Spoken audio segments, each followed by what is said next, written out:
자, 중국이 암호화폐 관련된 모든 행위를 엄벌하겠다라고 공식 선언했습니다. 어떤 분들이 이게 실화냐 그러는데 사실입니다. 비트코인이 값이 엄청나게 4만 달러가 무너졌죠. 투자하신 분들은 어떡하죠 이거? 이제 어떻게 해야 되나 이거. 근데 물론 비트코인만이 아니고 다른 코인들도 엄청나게 폭락을 했죠. 시장 자체가 거의 붕괴까지 우려할 정도고 앞으로 어떻게 될 것인가에 대한 의견들이 굉장히 분분한 상태입니다. 이것은 국내만이 아니고 해외 시장도 마찬가지고요. 이게 과연 어떻게 될까? 이게 더 심하게 더 빠질까? 저게? 이런 걱정들도 굉장히 많이 하고 있죠. 자, 어떻게 될 것 같은지에 대한 얘기를 좀 오늘 해봐야 될 것 같아요. 근데 사실은 이게 그 전에 4월 달에 옐런 미 재무부 장관 전 미 연방준비제도 이사회 의장이셨던 옐런 누님이 수차례 경고를 했죠. 이 코인의 그 문제점들을 좌시하지 않겠다. 주목하고 있다. 이렇게 계속 선언을 했었습니다. 그러면서 과연 이 코인이 진짜 화폐야? 이게 뭐지? 이런 근본적인 문제까지 얘기를 사람들 사이에 이제 논의가 되기 시작했죠. 그런데 다 아시죠? 코인이 뭐다. 약간만 정리를 좀 하고 그리고 이게 어떻게 될지에 대한 얘기를 좀 하는 게 좋지 않을까 이렇게 생각을 합니다. 흔히 이제 코인이라고 얘기하지만 이것은 넓게는 가상화폐라고 얘기를 합니다. 실물이 존재하지 않는 가상의 화폐와 같은 기능을 한다. 이런 뜻이죠.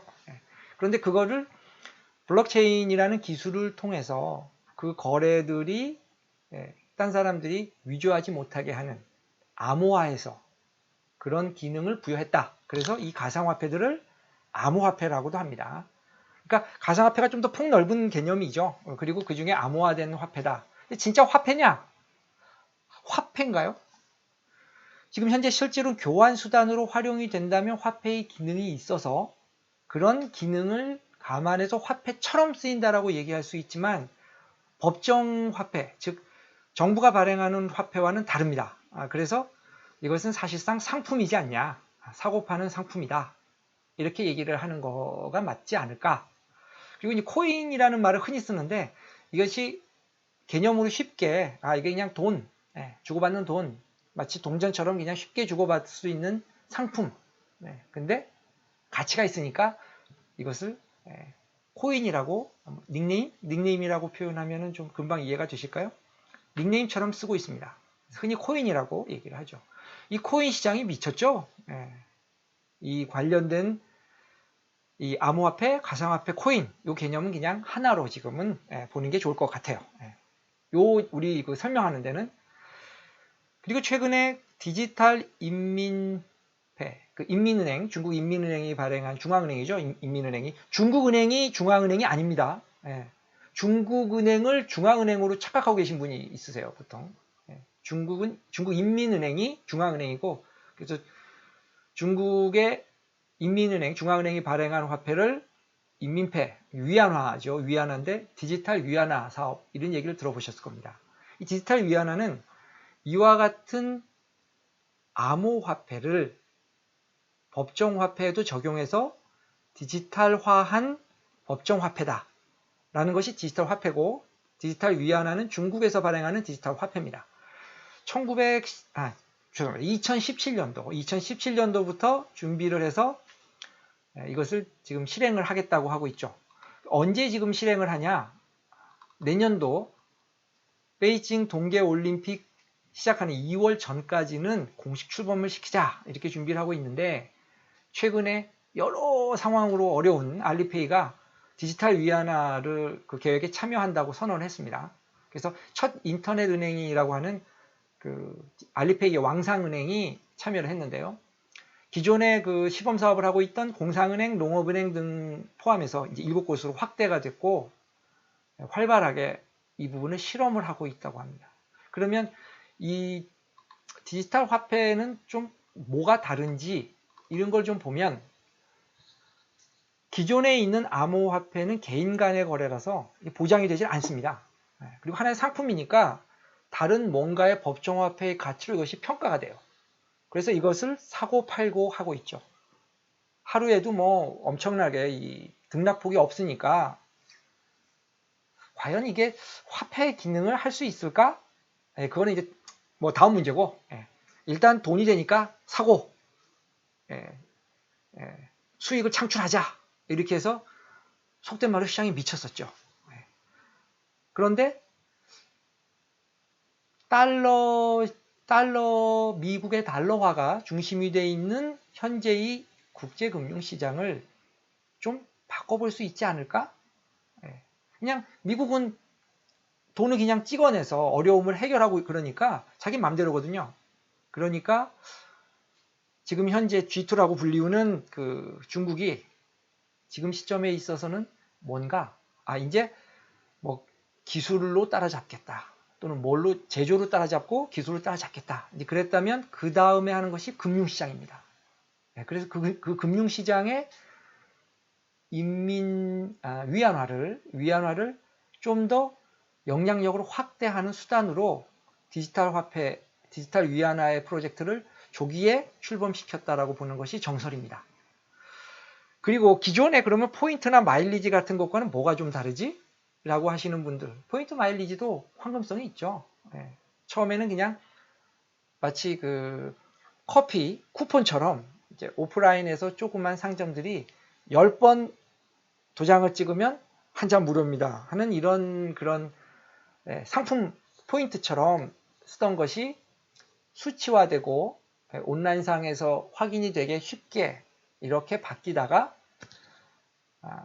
이것이 교환 기능도 가져서 다른 물건도 살 수 있게, 특히 뭐 예를 들면 마일리지 같은 경우 그렇잖아요.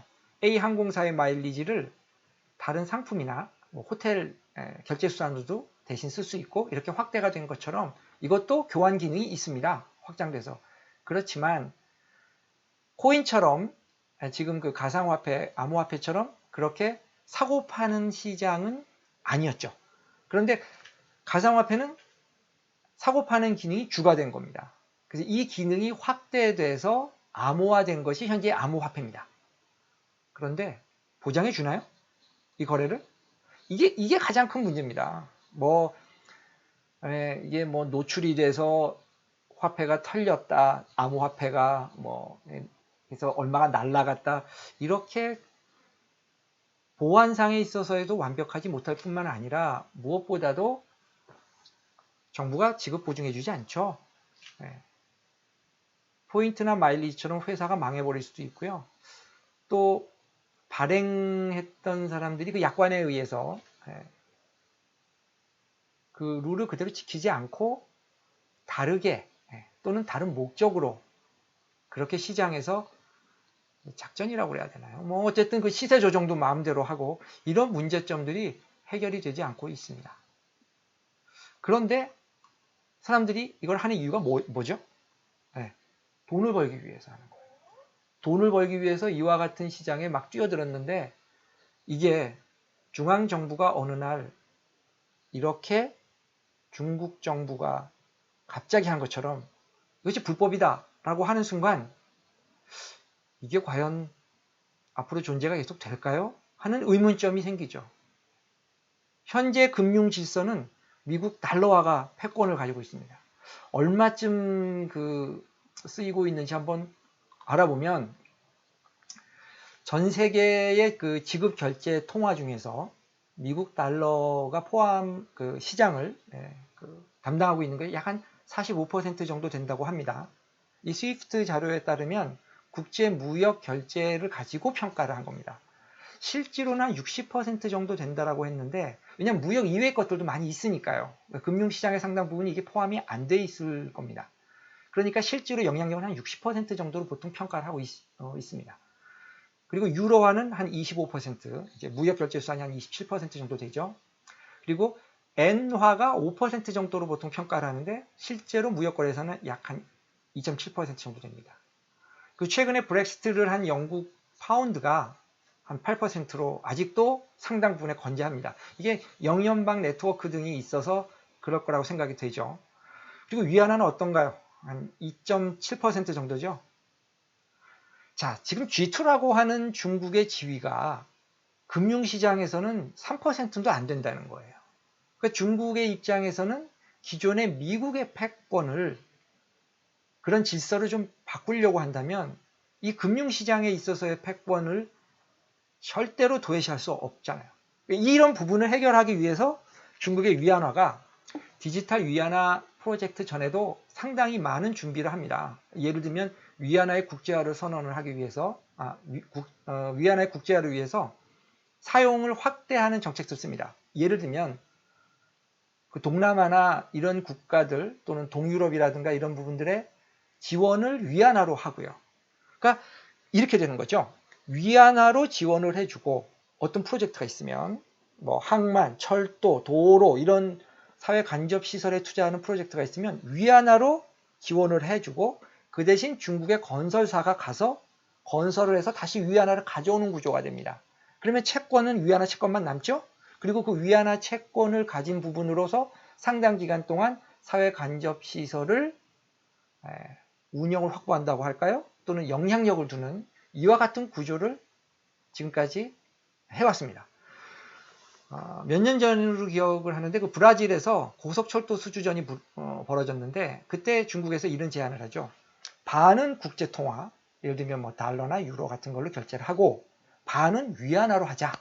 이런 제안까지도 합니다. 한 10년 전인가요? 10년 전인가 이제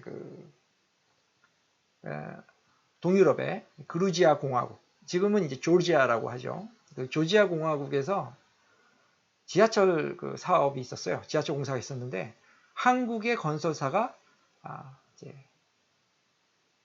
공사를 하기로 돼서 계약을 하러 가기 직전에 중국 정부가 야, 우리가 위안화로 줄 테니 중국 건설사가 가서 공사할게. 이렇게 해서 국내의 모 H건설사가 분루를 삼켰습니다. 그러니까 이와 같은 실제로의 위안화의 영향력을 확대하기 위한 여러 정책들을 계속 해오다가 이게 디지털 시대를 맞이해서 중국이 점프를 하죠. 보시면 알겠지만 각국의 내부적인 그런 결제 방식을 보면 우리나라 같은 경우 이 카드가 굉장히 높죠. 우리나라는 굉장히 잘 되어 있습니다. 그래서 뭐 카드 개인당 몇 개씩도 막 있고 이렇잖아요. 그래서 결제가 이렇게 높습니다. 비율이. 근데 중국은 그 수많은 인구들이 그 신용에 의해서 평가를 한 신용카드를 발급받기가 좀 어려웠을 수 있잖아요. 그리고 이제 거리도 굉장히 좀 땅도 넓고 그래서 이렇게 디지털화로 전환되는 그걸 이제 온라인 결제 수단이라고 하는 이런 부분에서 신용 부분이 좀 빠지는 단순하게 우리 같은 뭐 체크카드 기능을 스마트폰이 보급되면서 여기에 기능이 녹아들었죠. 그래서 뭐 구글도 심지어 QR 코드로 이렇게 해서 받는 이와 같이 온라인으로 디지털하는 것은 중국이 한 단계를 신용카드 그 시장을 뛰어넘어서 바로 온라인 디지털화하는 이런 페이 시장으로 뛰어들게 되었습니다. 그리고 그것이 정보통신의 발달로 인한 스마트폰의 기능에 아주 손쉽게 접목되면서 또 이제 내부 중국 내 자국 내 시장이 굉장히 크기 때문에 아주 엄청난 비약적인 발전을 했죠. 물론 외부로부터의 정보 제공이나 이런 것들은 좀 막고 자기네 시장을 보호한다는 명분으로 그래서 지금 구글 같은 경우나 이런 데 서비스는 못하죠. 페이스북도 하나요? 못하고 있죠.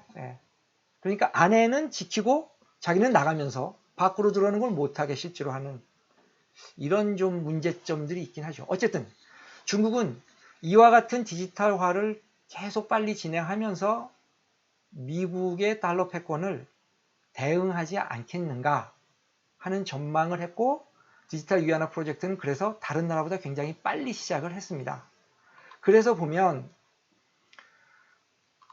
이와 같이 내년 2월에 베이징 동계올림픽 전에 공식적인 런칭을 하겠다라고 하기 위해서 이번에 코인 시장을 때린 게 아닌가 하는 뭐 음모론? 예, 그런 주장이 굉장히 강하게 제기되고 있죠. 그런 의문시가 되고 있는 것은 사실입니다. 그런데 이렇게 진행을 하려면 명분이 있어야 되는데 최근에 코인 시장이 급등락을 하면서 우리 또 머스크 형님이 또 일조를 하셨죠. 그래서 그 시장에 왜곡되는 현상들, 문제점들을 이와 같이 부각되는 시점에 중국 정부가 한 발 앞서서 이런 조치를 한 것이 아닌가 하는 점도 간과할 수 없을 것 같습니다. 자, 이제 과연 그런데 앞으로도 계속 어떻게 될 건가?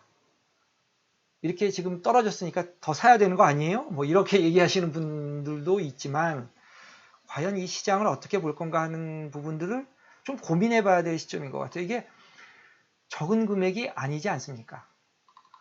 자, 우리나라 같은 경우도 지금 현재 그 중앙은행인 한국은행을 중심으로 이런 우리나라는 디지털 원화가 되겠네요. 디지털 원화 프로젝트를 준비하고 있는 걸로 알고 있습니다. 이게 작년부터 준비를 한 걸로 알려져 있는데 아직 공개가 많이 되지는 않았어요. 근데 이 프로젝트에 네이버도 참여를 한다고, 이건 뭐 언론에 나온 거니까 공개도 될 것 같아요. 네이버도 참가하기로 했다고 하고, 그리고 카카오, 뭐 LG CNS 등도 참가를 검토하는 걸로 알려져 있습니다. 이와 같이 중앙 정부들도 디지털 화폐, 암호화된 디지털 화폐를 정부가 발행을 하겠다라는 것을 공식적으로 언급을 하고 있죠. 물론 이제 영국도 마찬가지고 스웨덴이 2017년도부터 시작을 했고 미국은 현재 검토 중인 걸로 알려져 있습니다. 그런데 이제 민간이 발행한 암호화폐와는 뭐가 다른가? 개인들이 발행하는 코인과는 뭐가 다른가? 페이스북에서 리브로라는 암호화폐 프로젝트를 계획을 발표했다가 한 방에 그냥 미국 정부에 의해서 이렇게 무력화됐죠. 그래서 이름도 바꿨습니다. 이름도 바꾸고 단순히 자기네 네트워크 내부적으로 결제하는 그런 뭐 포인트랑 다를 바가 없어질 수도 있죠. 그런데 왜 하는지는 뭐 목적이 많이 떨어졌지만 어쨌든 그 네트워크에서 통용되는 기능으로 쓰겠다라는 주장을 하고 있고 상당수의 코인들이 무엇에 그걸 이제 기초자산이라고 영어로는 underlying asset이라고 표현하죠. 기초자산을 기준으로 뭔가 통용을 활성화하는 내부적인 결제 수단으로 쓰겠다라는 주장을 하면서 코인을 발급을 하는 것도 사실입니다. 그러니까 이 시장 자체가 단순히 그냥 형체가 없는 뭐 비트코인은 그런 것도 없이 시작을 했죠. 그런데 비트코인이 생기면서 이 암호화폐 시장이 활성화된 것은 사실입니다. 그런데 한번 여러분 생각해 보세요. 비트코인을 만들면서 개발자가 공개가 안 돼 있습니다. 그냥 누가 개발했다는 이름밖에 시장에 공개되어 있지 않고 상당량이 아직 시장에 풀려져 있지 않다라고 알려져 있는 것이죠. 진짜 그런지 안 그런지조차도 아직 모릅니다. 그 후에 이제 여러 코인들이 생겼고 그 개발자들이 그때는 표시가 됐습니다. 그런데 실제로 그런 기초 자산을 가지고 발행된 것이 별로 초기에는 없다가 최근에는 뭐 어느 시장 또는 내부 어떤 자산을 기준으로 뭘 발행을 하겠다라는 코인들도 나오고 있습니다. 이 코인에 대해서의 그 성격은 나중에 다시 한번 얘기를 드릴게요. 이거 오늘의 포커스는 코인 시장이 앞으로 어떻게 될 건가 하는 것이 포커스입니다. 자, 그러면 미국이 이와 같은 미달러를 가지고 세계 금융시장을 좀 지배한다고 하면 표현이 좀 그런가요? 어쨌든 막강한 영향력을 가지고 자기네 부실이 생겼더라도 미국에서 그냥 돈을 찍어냈잖아요.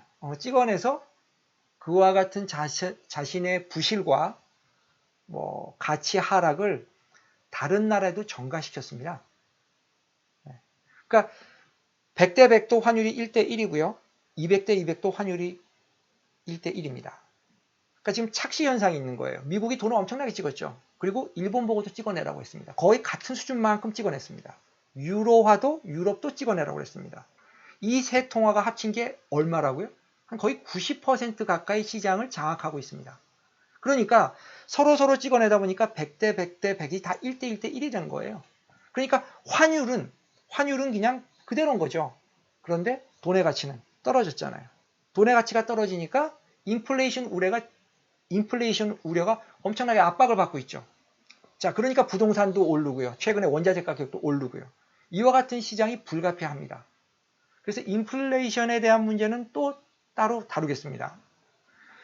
이와 같은 막대한 발권력을 가진 중앙은행이 코인 시장이 이거를 위협한다? 이거 가만히 둘까요? 그래서 지난 4월 달에 옐런 미 재무부 장관이 여러 표현으로 암시를 줬고 주시하고 있다고 얘기를 했고 심지어 당연히 화폐가 아니고 이것은 상품이다 라는 설명들을 계속 여러 루트를 통해서 미 정부가 설명을 해왔죠. 그리고 중국 정부가 어제 이와 같은 모든 암호화폐 거래 자체에 대해서 엄벌에 처하겠다라는 극약 처방을 내립니다.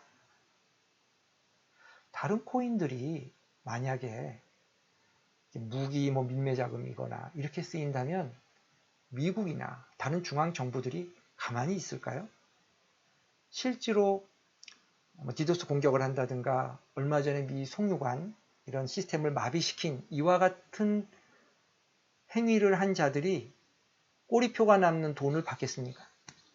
그래서 비트코인이 지금 현재 그런 걸로 통용이 되어 왔던 것이 상당 부분 있죠. 그래서 어느 날 중앙정부가 이거 불법 거래야, 이 거래 안 돼, 이렇게 하는 순간 이 코인들은 어둠의 자식들이 될 가능성이 높지 않을까요?